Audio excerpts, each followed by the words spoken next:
Bismillahirrahmanirrahim. Assalamu alaikum dear students. Welcome to today's lecture. In this lecture, we will discuss second topic of our lecture and that is software process. Software process को देखने से पहले हम कुछ questions देख लेते हैं. ये basically फैक्ट क्या है? Frequently asked questions. ये कुछ क्वेश्चंस हैं जो कि सॉफ्टवेयर इंजीनियरिंग के अबाउट पूछे जाते हैं. तो फर्स्ट ऑफ ऑल हम ये क्वेश्चन देख लेते हैं. पहला क्वेश्चन क्या है? What is software? सॉफ्टवेयर क्या है? जैसे कि हमने पिछले लेक्चर में डिस्कस किया है, सॉफ्टवेयर क्या होता है हम प्रोग्राम्स होते हैं, इंस्ट्रक्शंस होते हैं जो कि हम कोई भी एक्शंस परफॉर्म करने के लिए अपने कंप्यूटर को देते हैं. नेक्स्ट क्या है? What are the attributes of good software? जो आपका हमने जो सॉफ्टवेयर डेवलप किया है उसके एट्रीब्यूट्स क्या क्या हैं, ये भी हमने प्रीवियस लेक्चर में डिस्कस किया है कि जो आपने सॉफ्टवेयर डेवलप किया है उसके क्या क्या एट्रीब्यूट्स हो सकते हैं कि उसको आपने ऑन टाइम डिलीवर करना है. उसके बाद आपने जो रिसोर्सेज और जो कॉस्ट आपने एस्टिमेट की हुई है उसी के अकॉर्डिंग आपने अपने सॉफ्टवेयर को डेवलप करना है. नेक्स्ट क्या है? What is software engineering? Software engineering क्या है? सॉफ्टवेयर इंजीनियरिंग एक ऐसा डिसिप्लिन है जिसका एम होता है कि एक ऐसा सॉफ्टवेयर प्रोड्यूस करे जो कि हाई क्वालिटी का हो, जिसमें जो हर लेवल पर हर स्टेज पर अपने स्टैंडर्ड्स को मीट कर रहा हो. नेक्स्ट क्या है? What is the difference between software engineering and computer science? अब सॉफ्टवेयर इंजीनियरिंग और कंप्यूटर साइंस में डिफरेंस क्या है? कंप्यूटर साइंस में हम क्या करते हैं कि जो हम थ्योरेटिकल लेवल से करते हैं, ठीक है, हम जो थ्योरी होती है, ठीक है, उस पर हम फोकस करते हैं. हम जो कोर्सेज हैं उनको एज अ थ्योरेटिकल देखते हैं. लेकिन सॉफ्टवेयर इंजीनियरिंग में क्या करते हैं कि हम चीज़ों को प्रैक्टिकल करके देखते हैं, एज अ प्रैक्टिकली हम चीज़ों को परफॉर्म करते हैं. नेक्स्ट क्या है? What is the difference between software engineering and system engineering? Software engineering और सिस्टम इंजीनियरिंग में डिफरेंस क्या है? सिस्टम इंजीनियरिंग में क्या होता है? सिस्टम इंजीनियरिंग बेसिकली कंसर्न होती है जो आपकी सिस्टम की ओवरऑल डेवलपमेंट होती है. अब सिस्टम के ओवरऑल डेवलपमेंट में सॉफ्टवेयर भी आ जाता है और हार्डवेयर भी आ जाता है. लेकिन जो आपका सॉफ्टवेयर इंजीनियरिंग है, सॉफ्टवेयर इंजीनियरिंग बेसिकली प्रोसेस को रिलेट कर रहा होता है, प्रोसेस के साथ कंसर्न होता है. ठीक है. नेक्स्ट हमारा क्या है कि जो आपका एक प्रोजेक्ट है, ठीक है, जो एक आपका सॉफ्टवेयर है उसकी एट्रीब्यूट्स क्या क्या हो सकती हैं. हमने प्रीवियस लेक्चर में भी एट्रीब्यूट्स चेक किए थे, लेकिन अगेन हम इनको देख लेते हैं. सबसे पहला इसका एट्रीब्यूट क्या है? मेंटेनेबिलिटी. जो आपका सॉफ्टवेयर है वो इजीली मेंटेन होना चाहिए. इन मेंटेनेबिलिटी का पर्पस क्या होता है कि टाइम के साथ क्या होता है, आपकी जो रिक्वायरमेंट्स होती हैं वो चेंज होती हैं. ठीक है. अब आपके जो सॉफ्टवेयर आपने बिल्ड किया है उसमें एक इवॉल्वेबिलिटी का फीचर्स होना चाहिए. इवॉल्वेबिलिटी क्या होता है कि टाइम्स के साथ, ठीक है, आपके जो आपका जैसे आपकी रिक्वायरमेंट्स चेंज होती हैं तो आपका जो सॉफ्टवेयर है उसको भी अपग्रेड होना चाहिए. नेक्स्ट आपका क्या? Dependability and security. डिपेंडेबिलिटी में डिफरेंट फैक्टर्स आ जाते हैं कि वो रिलायबल होना चाहिए, सिक्योर होना चाहिए. और सिक्योरिटी में हम क्या चेक करते हैं कि जो आपने सॉफ्टवेयर डेवलप किया है, ठीक है, वो आप उसकी जो सिक्योरिटी है उसको हर लिहाज से मेक श्योर करते हैं. उसके बाद आप क्या देखते हैं कि वो जो आपका सिस्टम है उसको अनऑथोराइज्ड यूजर एक्सेस नहीं कर. नेक्स्ट आपका क्या? एफिशिएंसी. आपने जो सॉफ्टवेयर बिल्ड किया है वो इफिशिएंट है या नहीं है. इफिशिएंट होने का मतलब क्या है कि जो आपके सिस्टम के रिसोर्सेज हैं उनको वेस्टफुल यूज ना करें. इसके बाद क्या है? एक्सेप्टेबिलिटी. ठीक है, जो आपने सॉफ्टवेयर बनाया है, जिस यूजर के लिए बनाया है, क्या उसके लिए एक्सेप्टेबल है या नहीं. ठीक है. अब उसकी एक्सेप्टेबिलिटी हम कैसे चेक कर सकते हैं कि उसकी जो रिक्वायरमेंट्स हैं उसको फुलफिल कर रहा है. उसके बाद जो आपने सॉफ्टवेयर बनाया है उसके लिए अंडरस्टैंडेबल है या नहीं है, उसके लिए यूजेबल है, जो उसके पास एनवायरनमेंट है उसके साथ वो कंपैटिबल होगा या नहीं. अगर ये सारे फैक्टर्स फुलफिल कर रहे होंगे तो जो आपने सिस्टम डेवलप किया है वो उसके यूजर के लिए एक्सेप्टेबल होगा. नेक्स्ट हम देखते हैं software engineering a layer technology. अब ए लेयर टेक्नोलॉजी क्या है? सबसे पहले आप इसकी फिगर चेक कर लें. ए लेयर टेक्नोलॉजी क्या है? इसमें बेसिकली 4 लेयर्स होती हैं. सबसे पहले आपकी क्वालिटी को फोकस किया जाता है, उसके बाद प्रोसेस मॉडल किया जाता है, उसमें मेथड्स बताए जाते हैं, फिर टूल्स क्या होते हैं जो मेथड्स और प्रोसेस मॉडल को प्रोसेस करते हैं. अब सबसे पहले हम देखते हैं कि जो भी आपने प्रोजेक्ट बनाना है आप सबसे पहले उसकी क्वालिटी को फोकस करेंगे. ठीक है. उसकी जो क्वालिटी है, ठीक है, वो हाई स्टैंडर्ड्स पर मीट होनी चाहिए.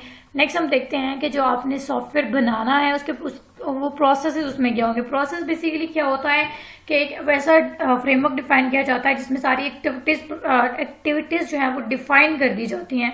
ठीक है. एक्टिविटीज बता दी जाती हैं कि जो आपने प्रोजेक्ट बनाना है, ठीक है, उसको आप कैसे एस्टेब्लिश करेंगे, उसके लिए क्या क्या एक्टिविटीज होंगी, क्वालिटी को कैसे इंश्योर किया जाएगा, फिर उसके बाद जब अगर कोई चेंज आता है तो उसको हम कैसे मैनेज करेंगे.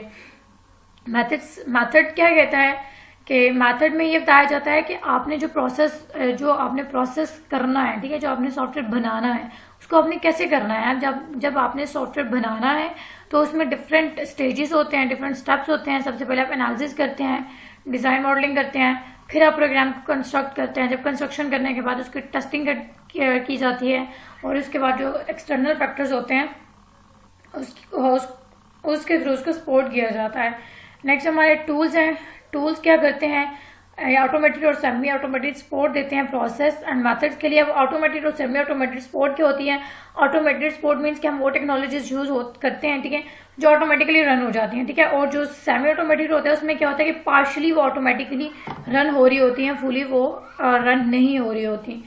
तो ये बेसिकली जो ए लेयर टेक्नोलॉजी है ये किस पर्पस के लिए है कि जब आपने, ठीक है, ये जो सारा इस लेक्चर में हम डिस्कस करेंगे ये हमारा सॉफ्टवेयर डेवलपमेंट से रिलेटेड है, ठीक है। जब आपने एक सॉफ्टवेयर को डेवलप करना है तो वो कैसे कैसे आप डेवलप कर सकते हैं, ठीक है। अगर जब आपने सॉफ्टवेयर को डेवलप करना है तो उसकी जो टेक्नोलॉजी होती है, बेशक उसमें स्टेजेस जितनी भी हैं, लेकिन उसकी जो टेक्नोलॉजी है वो ए लेयर टेक्नोलॉजी है, ठीक है। और ये ए लेयर टेक्नोलॉजी, इसमें 4 लेयर्स हैं और ये कैसे वर्क करती है, डाउन टू अप। सबसे पहले क्वालिटी फोकस की जाती है, फिर जो प्रोसेस है उसको मॉडल किया जाता है, फिर मेथड्स बताए जाते हैं, फिर टूल्स प्रोवाइड किए जाते हैं।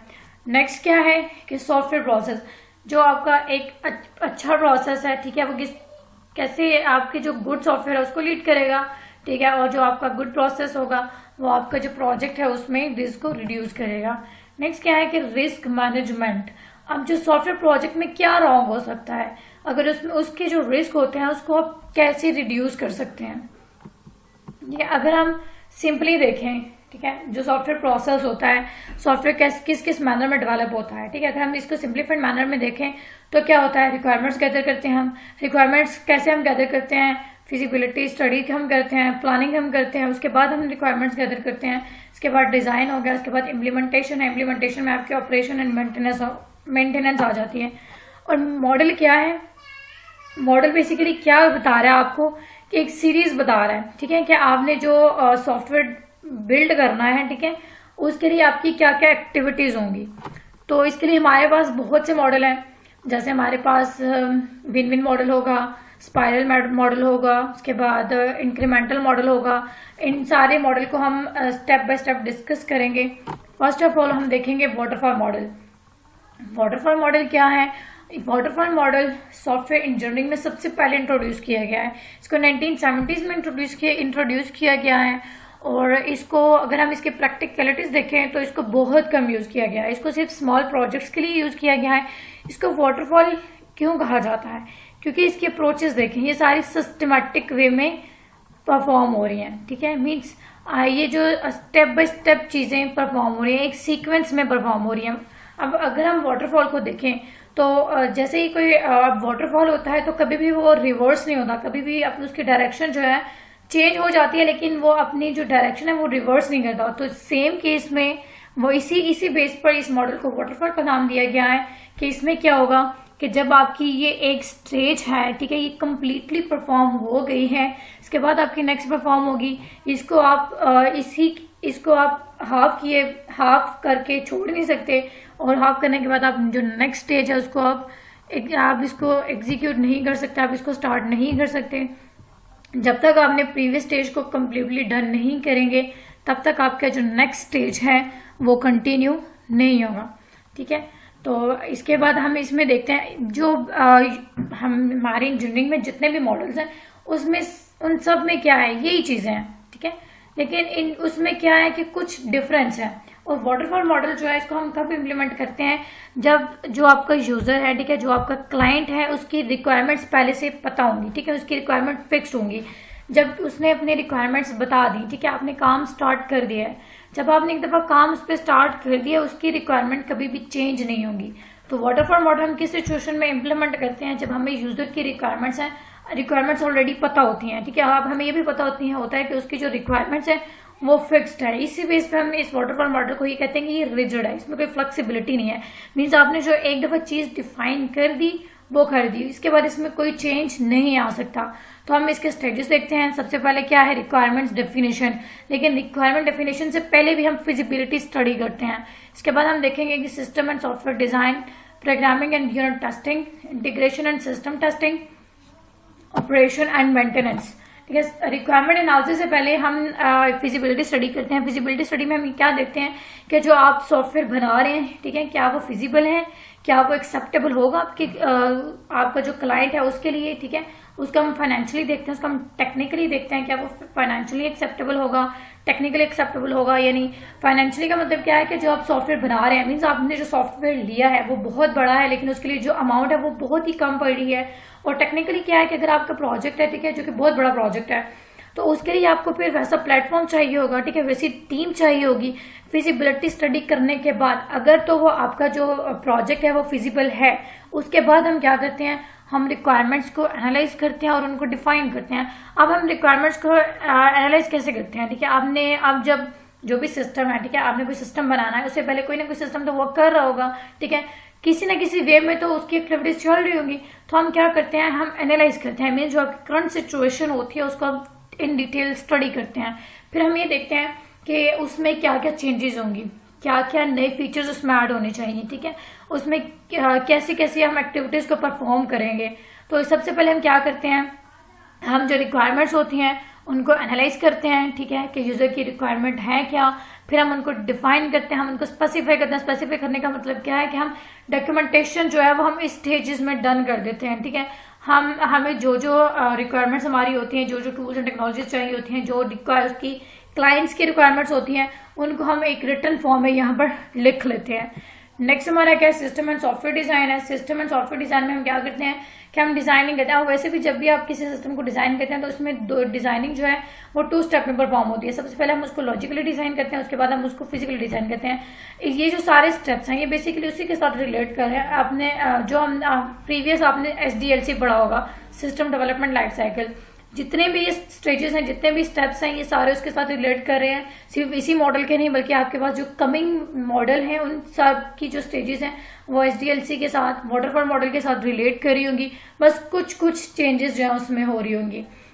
सिस्टम एंड सॉफ्टवेयर डिजाइन में क्या होता है, ठीक है, डिजाइनिंग मैंने आपको पहले भी बताया कि हम 2 तरह से परफॉर्म करते हैं। हम लॉजिकली डिजाइन करते हैं, उसके बाद हम फिजिकली डिजाइन करते हैं।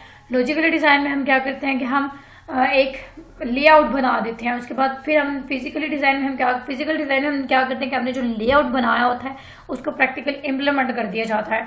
तो अगर हम यहाँ पर सिस्टम एंड सॉफ्टवेयर डिजाइन देखें तो सिस्टम डिजाइन में क्या है कि हमने प्रीवियसली डिस्कस भी किया कि सिस्टम डिजाइन में क्या होता है कि आपका जो ओवरऑल सिस्टम है, ठीक है, उसको आर्किटेक्ट किया जाता है।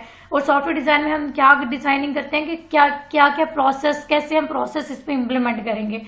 और जो सॉफ्टवेयर डिजाइनिंग से रिलेटेड जो एक लैंग्वेज यूज होती है बेसिकली वो UML है, जिसको हम यूनिफाइड मॉडलिंग लैंग्वेज कहते हैं। नेक्स्ट आपका क्या है, प्रोग्रामिंग एंड यूनिट टेस्टिंग। जो अपना एक सॉफ्टवेयर बनाना है, ठीक है, उसमें डिफरेंट मॉड्यूल होंगे, ठीक है, छोटे छोटे पार्ट्स होंगे।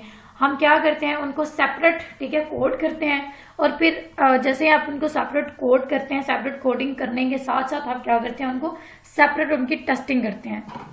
नेक्स्ट हम क्या करते हैं, इंटीग्रेशन एंड सिस्टम टेस्टिंग। जो हमने प्रीवियसली हमने कहा कि हम जो आपका सिस्टम है उसके हम छोटे छोटे मॉड्यूल बना लेते हैं, फिर उनको सेपरेटली हम टेस्ट करते हैं। तो जो हमने प्रीवियसली छोटे छोटे मॉड्यूल बनाए थे, छोटे छोटे मॉड्यूल के लिए कोडिंग की थी, हम क्या करते हैं, एंड में उनको इंटीग्रेट कर देते हैं। जब हम उनको इंटीग्रेट करते हैं तो वो आपका एक कंप्लीट सिस्टम बन जाता है।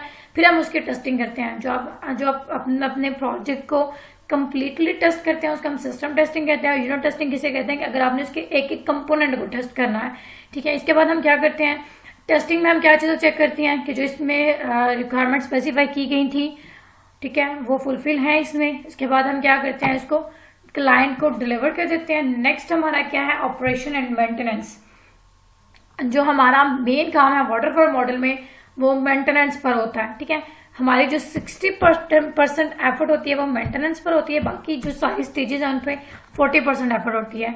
वो क्यों होती है कि आपकी जितनी भी चेंजेस आती हैं, ठीक है, ठीक है, और जो आपने जो ऑपरेशंस होते हैं वो तो ऑलरेडी इसमें स्पेसिफाई कर दिए जाते हैं। उसके बाद इसमें कोई एरर आती है, ठीक है, कोई बग आता है, टेक्निकली हम ये चेक करते हैं कि उसमें क्या क्या फ्लॉ होगा, वो सब फिक्स किए जाते हैं किसमें, मेंटेनेंस में। तो जो आपका मेन वर्क है वो आपका इस स्टेज में होता है।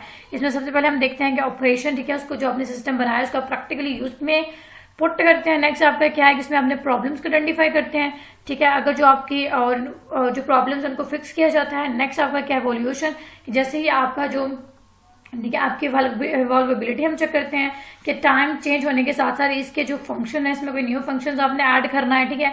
मेन जो आपका टेक्निकल इन्वायरमेंट, हमने पहले भी डिस्कस किया था कि आपका सॉफ्टवेयर जो है, जो भी इन्वायरमेंट है उसके साथ उसको कंपैटिबल होना चाहिए। ठीक है। इसके बाद क्या है कि नेक्स्ट क्या है कि अगर उसमें कोई एरर है, कोई बग है, तो हम क्या करते हैं, उसको फिक्स करने के बाद आप उसको सर्विसेज से विड्रॉ कर देते हैं। अच्छा, इस सारी डिस्कशन से हम इसके एडवांटेज और डिसएडवांटेज देखते हैं कि ये जो हमारा वाटरफॉल मॉडल है, इसके एडवांटेज क्या है। ठीक है। वाटरफॉल मॉडल क्या है, इसके एडवांटेज क्या है, मैंने पहले भी बताया कि ये सबसे पहले इंट्रोड्यूस किया गया था, तो ये as a base model use हुआ था बाकी सारे मॉडल्स के लिए। ठीक है। इसने बाकी सारे मॉडल्स को एक बेस प्रोवाइड की। सारे बाकी जितने भी मॉडल्स आए उन्होंने यही इसी से क्या देखा कि सेम यही स्टोरी है, बस इसमें जो जो एरर्स थी उनको उन्होंने रिजॉल्व कर दिए। इसके बाद क्या है, ये इजी है। ठीक है। और इसको आप इजीली इसके जो एक्टिविटीज हैं, ठीक है, जो इसमें स्टेजेस हैं, इनको आप इजीली जो है वो परफॉर्म कर सकते हैं। नेक्स्ट इसका क्या है, स्मॉल प्रोजेक्ट्स। ये स्मॉल प्रोजेक्ट्स के लिए यूज होता है। ठीक है। अगर आप बड़े प्रोजेक्ट्स के लिए इसको यूज करेंगे तो इसके लिए थोड़ा ट्रिकी हो जाएगा, तो वो इसके डिसएडवांटेज में आएगा। नेक्स्ट हमारा क्या है, नो फीडबैक। अब नो फीडबैक कैसे इसमें आएगा, जैसे यहाँ पर देखें, ठीक है, ये इस सिस्टमेटिक अप्रोच है, सिस्टमेटिक वे में ये परफॉर्म हो रहा है। अगर सिस्टम एंड सॉफ्टवेयर डिजाइन के पास जो स्टोरी पहुंची है, ठीक है, वो क्या है, फाइनल है। अगर वो ये कहें कि नहीं, ये जो है ये इसको ऐसे नहीं, इसको ऐसे होना चाहिए था, लेकिन वो क्या करते हैं, वो इसको फीडबैक नहीं दे सकते। जो आपने पहले स्टेज में डन कर दिया वो डन है। ठीक है। वो रिवर्स नहीं हो सकता आपका। इसके बाद क्या है, नो एक्सपेरिमेंट्स, मीन्स कि आप इसमें कोई एक्सपेरिमेंट नहीं कर सकते। जो प्रीवियस स्टेज ने उसमें डन कर दिया, जो परफॉर्म कर दिया, वो एंड है। इसके बाद क्या है, नो पैरेललिज्म। पैरेललिज्म का मतलब क्या है कि एक ही टाइम पे मल्टीपल टीम्स काम नहीं कर सकती। ठीक है। आप देखें यहाँ पर मल्टीपल स्टेजेस हैं और ये सारी मल्टीपल स्टेजेस के लिए आपके पास मल्टीपल टीम्स वर्क कर रही हैं। और पैरेललिज्म का मतलब क्या होता है कि एक टाइम पर मल्टीपल टीम्स जो है वो काम कर रही हूँ, लेकिन यहाँ पर ऐसा नहीं होता। ठीक है। एक ही टाइम पर एक ही टीम सिर्फ काम कर रही होती है। नेक्स्ट हमारा क्या है, हाई रिस्क है। हाई रिस्क का मतलब क्या है कि ये रिजिड होता है, इसमें कोई फ्लेक्सिबिलिटी नहीं होती, इसमें कोई चेंज आप नहीं कर सकते। और इसकी जो सबसे बड़ा डिसएडवांटेज है वो इसका ये है कि हमारी जो 60% एफर्ट है वो इस स्टेज में रिक्वायर्ड होती है। ठीक है। बाकी सारे स्टेजेस के लिए हमें 40% रिक्वायर्ड है। तो ये था हमारा आज का लेक्चर। आई होप आपको लेक्चर समझ आ गया होगा। आज हमने कुछ क्वेश्चंस देखे जो कि सॉफ्टवेयर इंजीनियरिंग के अबाउट पूछे जाते हैं। इसके बाद हमने करैक्टरिस्टिक्स देखी सॉफ्टवेयर की। इसके बाद हमने ए लेयर टेक्नोलॉजी देखी, ठीक है, जो कि आपको सॉफ्टवेयर डेवलपमेंट के लिए एक बेस प्रोवाइड कर रही है। ठीक है। इसके बाद हमने एक सिंप्लीफाइड प्रोसेस देखा कि जब आपने एक सॉफ्टवेयर को डेवलप करना है तो सिंप्लीफाइड मैनर में उसको आप कैसे डेवलप कर सकते हैं। इसके बाद हमने वाटरफॉल मॉडल देखा, उसके हमने स्टेजेस डिस्कस किए, उसके हमने एडवांटेज और डिसएडवांटेज डिस्कस किए। इंशाल्लाह हम जो नेक्स्ट वीक में हम